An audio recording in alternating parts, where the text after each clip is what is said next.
Então, gente, vamos lá mais um pouquinho.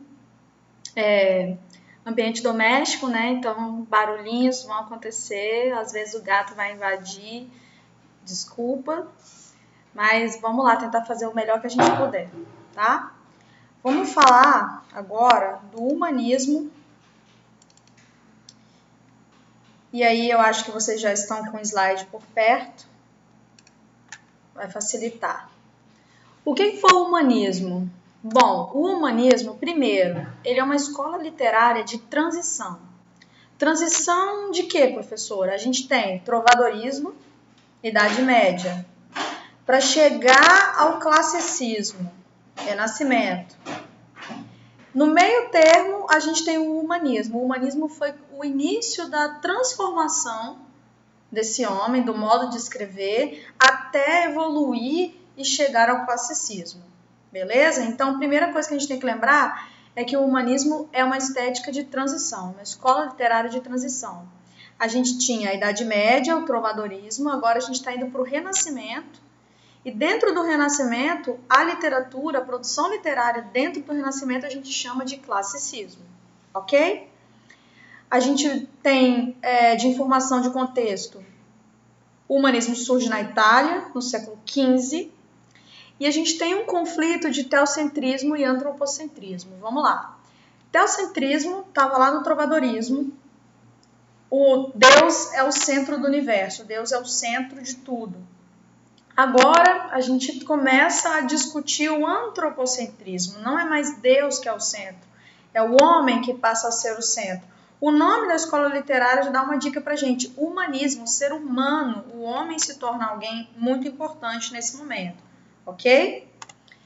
As principais características desse período. Primeiro, como eu disse antes, ele é um período de transição, Idade Média, trovadorismo, Renascimento, classicismo. O humanismo está ali no meio desses dois momentos, desses dois períodos literários. A valorização do homem, do ser humano, surgimento da burguesia. Lembra que lá no trovadorismo o comércio estava em expansão? Então agora começa a se consolidar a burguesia e a gente vai ter o antropocentrismo. Se agora é um humanismo, é preocupado com o ser humano, o homem é mais importante, Deus deixa de ser o centro do universo e o homem ocupa esse lugar. Por isso o antropocentrismo, beleza? As emoções humanas, elas começam a ser valorizadas pelos artistas, claro. Tudo que tem a ver com o ser humano passa a ser mais valorizado, mais importante e retratado na literatura.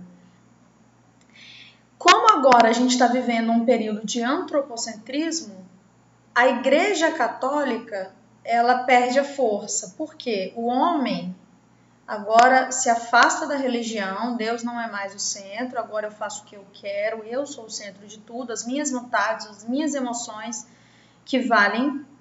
Então agora o homem se afasta da religião, se afasta dos dogmas e a igreja ela perde um pouco a sua força por conta disso.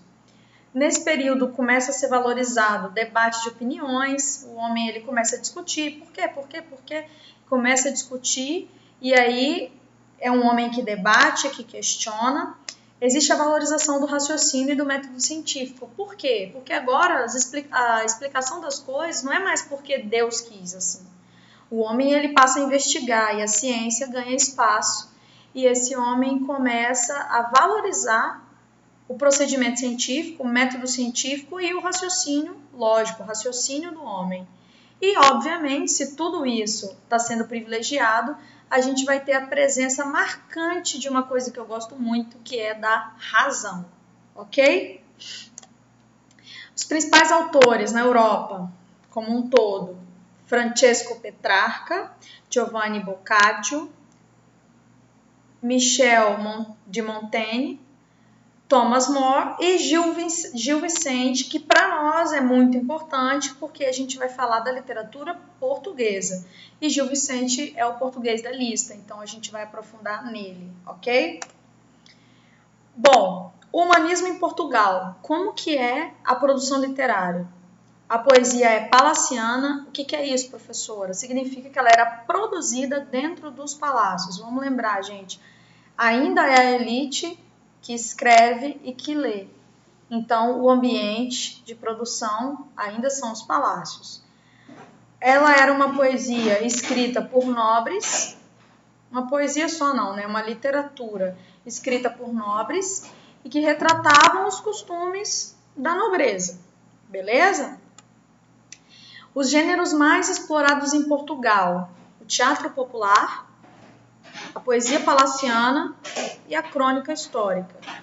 Eu coloquei para vocês aí os principais representantes em Portugal de cada uma delas, tá? Vamos pela ordem. Gil Vicente, nascido em 1465, morto em 1536. Ele é conhecido como o pai do teatro português, tá? Ele produzia autos e farsas. Aqui, contextualizando para o Brasil, a gente tem um auto muito famoso, que é o Auto da Compadecida, de Suassuna, que são peças que têm um cunho religioso, moral, e as farsas que são mais comédias, tá?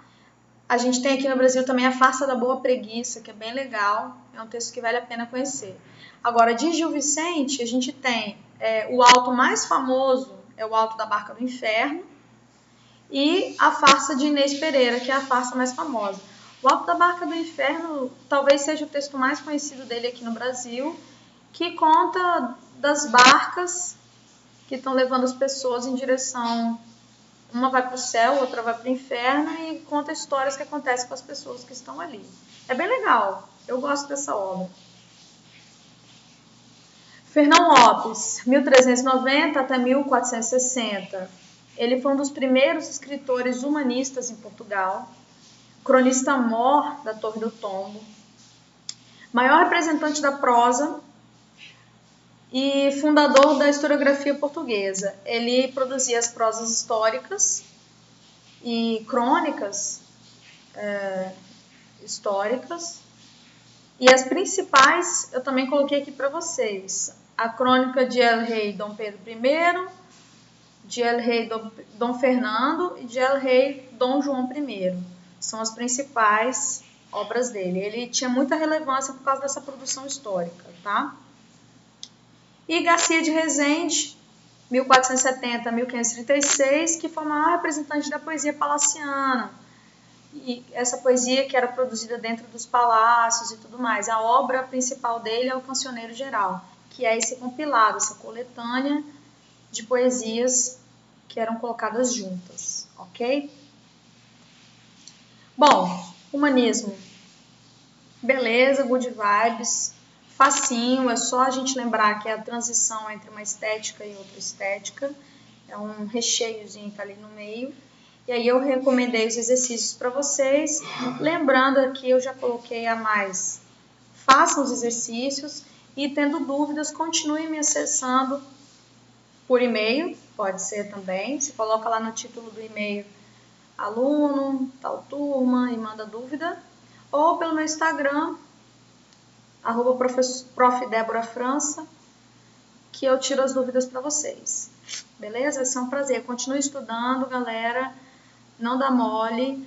Covid-19 tá aí, mas a gente tem que continuar focado no vestibular. Beleza? Qualquer dúvida é só chamar. Beijo. Tô tentando me familiarizar com isso aqui, gente.